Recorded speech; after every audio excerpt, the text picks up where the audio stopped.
de violence.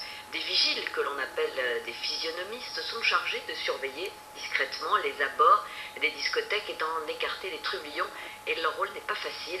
Ils se trouvent souvent confrontés à des situations de crise, comme le montre cette enquête de Patrick Ninine et Laetitia Pongy. Soirée classique pour ces vigiles. Ils doivent raccompagner des clients sous l'emprise de l'alcool vers la sortie. J'ai essayé de t'expliquer, t'as pas voulu m'écouter. J'ai essayé de t'expliquer, là c'est plus le moment de discuter. Là c'est plus le moment, la soirée elle est finie. Ils importunaient les autres clients, ils sont complètement ivres. Fin de soirée, ça se finit toujours mal. Je suis assis parce que c'est bien passé. Si je sors là, c'est parce que je veux sortir. Il m'a insulté un peu, mais bon, c'est pas grave. Ça fait partie du job de garder son calme. Les gars, qu'est-ce qu'il y a? Ici, David doit séparer deux hommes prêts à en venir aux mains. Un physionomiste à l'entrée, trois agents à l'intérieur, ils parlent peu, observent tout. Malaise, incident. Ils rappellent les consignes de sécurité. Faut pas rester dans l'escalier. Les nouveaux vigiles doivent être polyvalents et diplomates.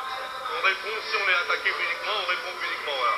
Mais on n'a pas le droit de partir, on n'a pas le droit de démarrer. C'est la loi, quoi. Après, c'est de la légitime défense. Gérard, Ils sont là pour apaiser les tensions, mais il arrive qu'ils soient eux-mêmes pris à partie. Pour un refus d'entrée, ou comme ici, après l'expulsion d'un client violent. L'homme est maintenant dehors, le vigile doit rester sur ses gardes. On a eu 3-4 incidents de suite. Au départ, il y a deux clients qui se sont plaints de lui. Je lui ai demandé d'arrêter une première fois. 5 minutes après, il est en train de se prendre la tête au fumoir, en train de se battre. Donc, je veux dire, c'est fini. Donc là, il est à l'extérieur. Et là, il trouve ça injuste. Pour lui, il n'a rien fait.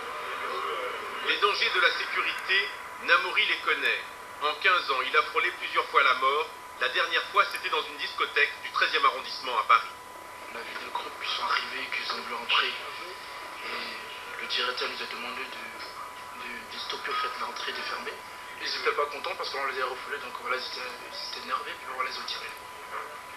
Heureusement, il n'y a pas eu de victimes de notre côté. Je ne pense pas à ça, si je vais travailler, je ne pense pas à ça, donc voilà. Je me dis quoi qu'il arrive, un jour je vais partir, je vais m'oublier. Depuis janvier, la carte professionnelle d'agent de discothèque est obligatoire. Elle est personnelle et valable 5 ans. Pour l'obtenir, deux conditions: avoir un casier judiciaire vierge et être titulaire d'un CQP, un contrat de qualification professionnelle, 140 heures de formation. C'est pas l'amener au sol. Pendant ce stage, Namori apprend à faire face à des clients agressifs. Il doit savoir les maîtriser sans les blesser. Il vaut mieux encore venir le contrôler ici. Voilà. Et on lui parle en calme. Et si vous commencez le premier, on vous dira, attention, vous n'étiez pas en position de défense. L'agent agit dans un cadre précis, sécurité de la clientèle, en légitime défense. Le port d'armes est rigoureusement interdit. Mais face à des clients de plus en plus agressifs, parfois armés, le rapport de force est déséquilibré. Beaucoup d'agents ne sont pas formés au métier. Si comment voulez-vous qu'un agent de sécurité qui n'a pas les pouvoirs d'un policier puisse se défendre? On ne peut pas aujourd'hui lâcher quelqu'un dans la nature comme ça sans formation. Ils ont affaire du public, il faut qu'ils sachent parler, il faut qu'ils sachent communiquer, il faut qu'ils sachent gérer une situation, il faut qu'ils sachent se protéger l'intégrité physique de l'agresseur.